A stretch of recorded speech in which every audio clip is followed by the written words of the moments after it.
A New Beginning, Chapter 44. The only explanation is that Jesse had gotten so used to the pain when he was in school that he felt lost without it. He seemed to chase pain. During this time pursuing Mandy, it seemed to Jesse like there was a missing part of himself. And it was at the bottom of a deep pool, down under the fountain of sorrow where we live our lives. Jesse had felt that feeling many times before. It came and went at random, like deja vu. At times it almost made him happy, but it had become constant in those last 4 years. Like the insistent hand of fate, it ruled his life. Loss can sometimes have a focus, a place, a time in one's life, a person.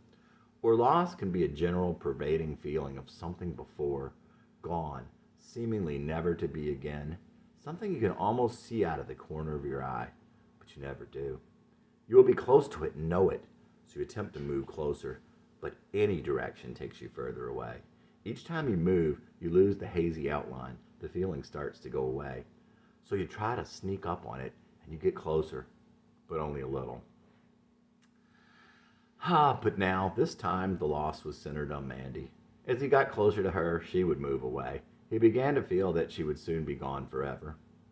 When Mandy had called Jesse that first November to say that they should not go out anymore, he was at first relieved. He had wanted to end the relationship without hurting her, but he began to worry about her. He had felt like her big brother. Then Mandy became harder and harder to reach. She began rejecting him entirely. As Jesse began to feel Mandy slipping away, he was increasingly aware of this sense of loss. And Jesse began to realize that he had fallen in love with her. The more he chased her, the faster she ran, and the sense of loss hung over him like the shadow of another world. There's a hole in my heart, inches wide and miles deep, and something's pouring out. I was hoping I might keep pouring out in my chest, making it so hard to breathe. Jesse had written this about Carrie, but it was also how he felt with Mandy. He didn't know what it was that was pouring out, but the more he lost, the more he knew that he needed it to live, and the feeling of suffocating was ever present. If he couldn't stop the flow, he would have to open his chest to let it out. Each time he had gotten closer, somehow he would end up even farther away. Twice she stopped and let him hold her. Each time she pulled away, already running. After the second year, Jesse would no longer know if he continued out of love or to free himself from the power of loss. And he had become a detective looking for the cause of those feelings. Black-Eyed Susan. I last saw you on the side of the highway as I pulled away slowly and didn't say goodbye. I did not look back to see you fade in the distance, could not watch you grow small, so much I could not face. May God keep you till you return to me. Pretty black-eyed Susan, please come back to me. The cars and the grass and the road all swayed. Waves of heat blurred the day, the air too hot, the sky too bright, without you to cool my soul or to make it right. I gave you my hat to shade you from the sun. You made me like myself, but only for so long. May God keep you till you return to me. Pretty black-eyed Susan, please come back to me. Whenever I see those flowers in the grass along the road, I can't help but think back upon that June. May God keep you till you return to me. Pretty black-eyed Susan, please come back to me.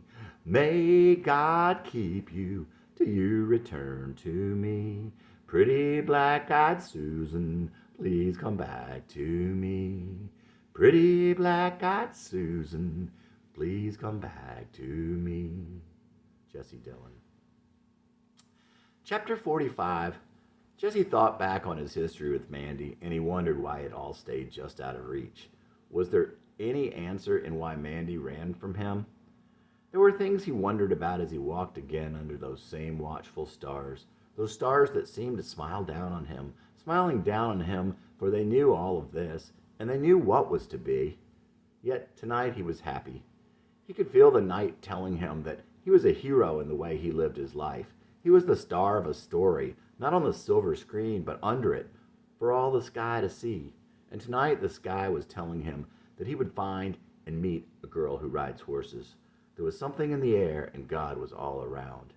It was 2 nights after Christmas, but it was very warm. It was only 4 weeks since he had given Mandy the letter. As he looked up into the black ocean of dreams, yes, he thought of her, but he was not sad tonight. And so when Jesse met his friends to go to Brennan's Tavern, he was in rare spirits. Brennan's was a real small bar with a youngish college and post-college type crowd for the most part. Had a pool table in back and sometimes had live acts squished up against one side wall. A telling performance was the somewhat homeless-looking young black man who sang "Got My Mojo Working," wearing sweatpants, commando style, with a noticeable mojo. That night they drank and laughed and flirted. Jesse thought of Mandy, but he didn't mention her. He really wasn't feeling too bad. Then it came time to go. They all walked out together for Jesse to drive them back to their cars in the parking lot where he worked, a couple of blocks away. But on the way to his car, Jesse paused near a car with the overhead light on. He was mesmerized by the girl in the passenger seat. "Wow, look at those girls in that car. Let's go talk to them." "No, we're going home, Jesse." Reluctantly he went, but he kept thinking of the girl's big blue eyes. After he dropped the guys off, he drove back there. Slowly he got out of his car and walked over to the driver's side. He knocked on the window. The girl looked and then said something to the other girl. She rolled down the window. "Can I get in and talk to you guys?" The passenger whispered, "No," but the driver let him in anyway. The three of them talked for nearly 2 hours. Jesse had surreptitiously written his name and number on a piece of scrap paper, but was afraid to suggest that he give it to her. To his surprise and hers, the driver said, "Why don't you all exchange phone numbers?" With reluctance, the girl took the slip of paper. The next day, Jesse thought about her often, and a little of Mandy. Her name was Rachel. They had been in the same graduating class in high school before he got transferred. She had told him that she had just recently moved back in with her parents. So that night, he looked up her address and phone number in an old school directory. He knew that street. With the address in hand, he drove over to the house. He had written a note inviting her to go out with him and a friend on New Year's Eve. He saw her car in the driveway and put the note on the windshield. Little did he know that that note would cheer her up. The next day he called, and she agreed to meet him on New Year's Eve. She said they could go to her friend's boyfriend's house instead of out with his friend. She never would have called him, but she had thought the note on her car was sweet.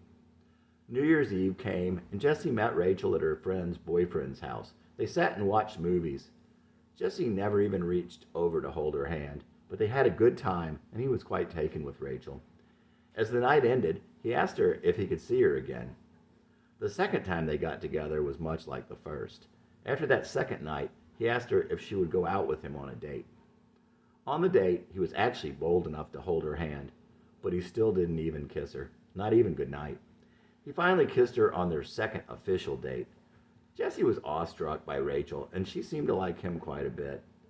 Jesse had known some sweet girls, but Rachel might have been the sweetest girl he had ever met. She was also the prettiest. She had the sweetest face and the prettiest eyes he'd ever seen. She had the biggest blue eyes. She was 5'2" and had a small build, but not too skinny, long, wavy, shiny brown hair, and the prettiest smile. Rachel's mother had given her up to her father when she was a baby. It is hard to understand how any mother could give up their baby. With Rachel, it is even more so. There could never have been a gentler angel. To get the greatest blessing and to give it back. Rachel was a daddy's girl, but her stepmother got in the way of that as little Rachel grew up. Rachel's father had remarried when she was 4. Her childhood memories of not having a mommy were hard, but she'd always remember the things she did with her daddy, like how he would take her to the playground at Shallow Creek and swing her for hours. Rachel didn't have much growing up, but she didn't want much. That would never change. One day she had a little yappy dog she loved, though. She left it out on her porch one day and it was stolen.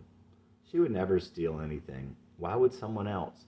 Instead of comforting her, her stepmother said, "That's what happens," and scolded her. She made everything seem like it was Rachel's fault. Little Rachel loved kitties. One time she had a cat and it went into a church on her grandparents' street. Her grandfather made her go into the church while service was going on to go get the cat. She was 5. She was terrified, but she went in and got her cat. When Rachel was 10, her dad and her stepmom had a baby boy. Rachel would adore Rachel would adore her brother. He was jealous of her when he was little, though, and once tore up all the family pictures of Rachel. Hearing that made Jesse sad. From the surviving couple of pictures, he knew she was such a precious little girl. It would always hurt Rachel that her mother gave her up. It made her feel unwanted. Every little baby needs a mother. Not having a father is bad, but not having a mother at that age is much worse. So much worse. Babies need to be comforted. They need the love of a mother. That's just something that fathers cannot quite do. But it was all the worse for having been given up. It makes you feel unwanted. She would always feel like this. Rachel's stepmother was harsh with her, and Rachel would always wish she had a sweet mother who took care of her. Rachel would change this with her own kids, but in her stepmother's defense, she was young. At an early age, Rachel's best friend was a little boy. She was probably a lot like Carolyn in some ways, even though Rachel had no siblings till she was almost a teenager. She was very unspoiled. She had crushes and little boyfriends even before junior high. She went to church without her parents and asked God to be in her life at a young age. At church, Rachel hung out with the kids in the youth department. It was there she started drinking and smoking pot because that's what those kids did. She started going steady with one of the boys at the church when she was in high school. He was one of the potheads. Rachel married her high school steady, which turned out to be a big mistake. They continued to party with their friends. He didn't understand the idea of being married. How did she end up with Jesse after that? He probably had her fooled. Not intentionally, but fooled nonetheless.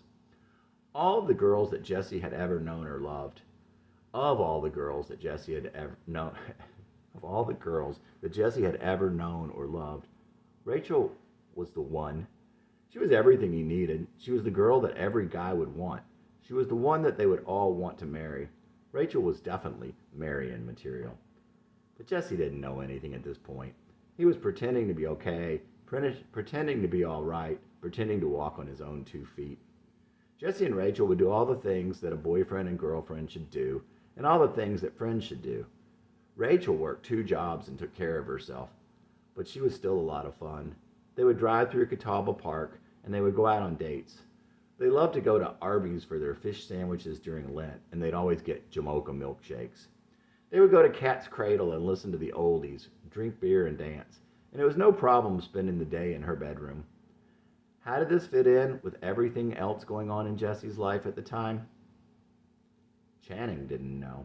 He wasn't there, and Jesse wasn't around to tell him. Gradually, though, Jesse began to realize that he was still not over Mandy. Couldn't get over Mandy. Throughout the spring and summer, Jesse and Rachel would get closer, only to break up again. Jesse would decide that it would be better for Rachel if they were apart. Then Jesse would call Mandy, and she would tear him to shreds. Ashley was a really pretty girl who worked at cashier at Macy's. She was the same age as Mandy and Rebecca, about 5 feet tall with the blondest hair, feathered back and shoulder length, big blue eyes, and a perfect body. She was one of the prettiest girls Jesse had ever seen, well, not counting Rachel. So he decided to ask her out. He would take her to the shed with the hopes of seeing Mandy and making her jealous. Yep, that's pretty heinous. Jesse walked up to her in line and stood a couple steps behind the only other person in line. Go ahead and ask her, said the nice lady that Ashley was checking out. Ashley had a curious look on her face. Jesse doubted that she could have even known who he was. How did you know I was going to ask something? You just looked like you wanted to ask her something. There went any element of surprise. Would you like to go dancing at the shed this Friday night? Sure. Jesse couldn't believe it. But that was the end of things going better than planned. On the way there, he stopped for a beer and flipped the cap out the window as he sat back in the car. I don't like littering, Ashley said mildly. Oh, I'm sorry. Jesse opened the door and retrieved the cap. Ashley thought that chivalrous. She'd later tell him most guys she knew wouldn't have cared that it bothered her, and certainly wouldn't have gone back out and picked it up. At the shed, they danced and drank and had a good time. But Jesse didn't see Mandy. When they got back out to the car, he realized he'd locked his keys inside. That night ended with Jesse's mom coming to get him and his date in the parking lot. But they had a lot of fun, and there would be many more times together. Ashley had a nervous laugh. She always seemed a little intimidated and lacking in self-confidence, and tried to fake it by pretending to be stuck up. But she was actually very sweet and caring, and took up for Jesse on several occasions. One time Jesse was out with his friends, and Ashley and Rebecca were in the car with him. That didn't go well. Rebecca was starting to get crazy because she was jealous of Ashley. Jesse was afraid he was going to wreck. He turned and slapped Rebecca. Not hard, not belligerently, just pull yourself together. Ashley had been arguing and nagging away, and Jesse saw that Rebecca was about to lose it. So he did the same to Ashley. You don't do that to me. Who do you think you are? I'm sorry, I thought we were going to wreck. Jesse pulled over. His brother was in the car behind them. Jesse walked over and opened Ashley's door. She was still fuming. She got out, and he walked her back to Matthew's car. Ashley scared Matthew to death, telling him how she would get one of her brothers to kill Jesse. Jesse knew better, but he also knew how wrong what he did was. Ashley never could understand what Jesse saw in Rebecca, and it definitely hurt her ego. And there would be many crazy drunken times with Ashley and Rick's girlfriend Tina. Tina was tall and fairly big-boned and overweight. She seemed like an only child even though she wasn't. She had her own place over the top of her parents' bakery. Her first-generation German-American parents also lived over the bakery in another apartment next door. Tina was not real nice to Jesse, probably jealous. She was superstitious and narrow-minded. Tina never worked when she didn't have to. She'd probably never get married because she'd never be willing to change. She also told Rick that her mom did not understand late virginity in males, meaning Jesse and Rick. One day Rick walked up to Jesse looking a little defeated. You're the king of my house. What? You have made love with one girl or another in every room of my parents' house. You're the king of my house. But later Rick was able to pridefully tell Jesse, you're no longer the king of my house. The best time, though, was being the king of Rick's sister's boat. Jesse and Ashley, who could not swim, jumped off the boat in shallow water. Jesse had to keep Ashley afloat. The water was definitely over her head. With the mud oozing between his toes, he pulled her one piece over to the side and made love to her standing there in the water as she held on to him. Another time, Ashley spent the night with him in his room, and the next morning, Jesse lowered her out the window of his second-story room one morning, her shoes still in the living room of his mom's house. Ashley told Jesse that her mom had told her that he would end up hurting her. He may well have ended up doing so.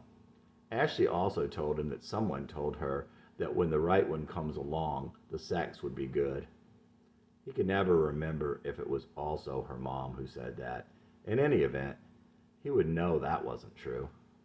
Whether he hurt her or not, Ashley was one sweet girl, and there were many nights she defended Jesse to her friend Tina and others.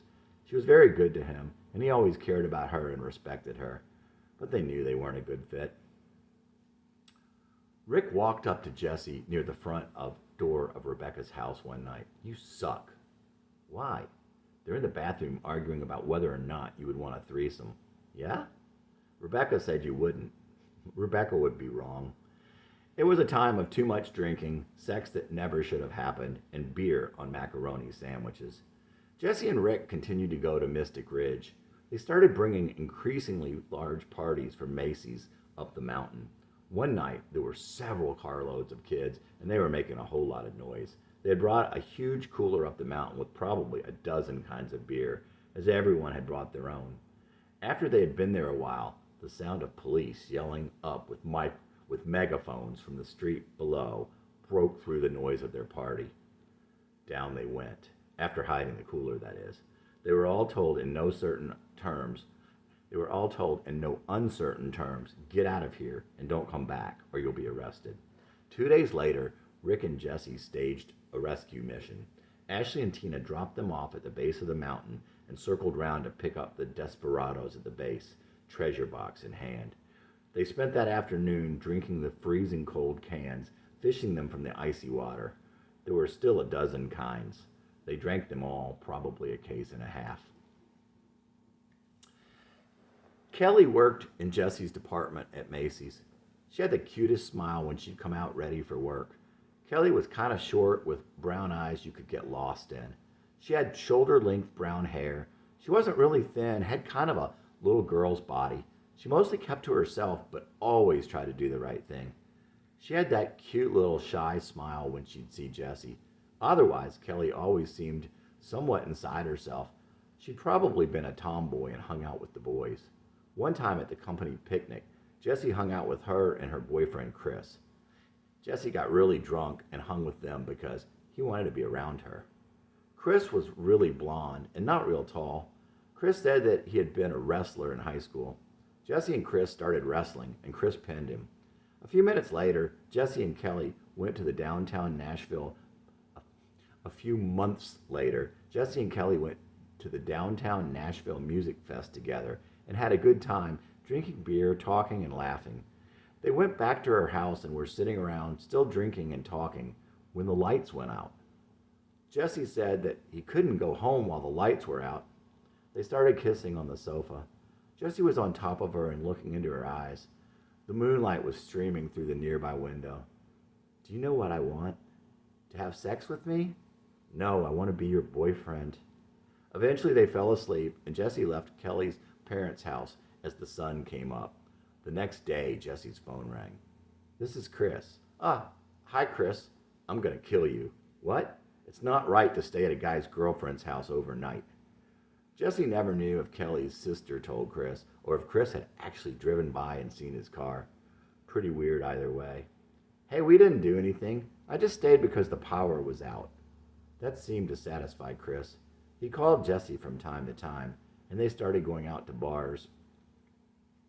Chris told Jessie that he had stolen money from Burger King when he worked there as a teenager. He lived with his parents and was a year or two older than Jessie. He worked for a mom and pop TV sales and repair shop. The guy who he worked for, who owned it, apparently told him he would give it to him one day, or some such.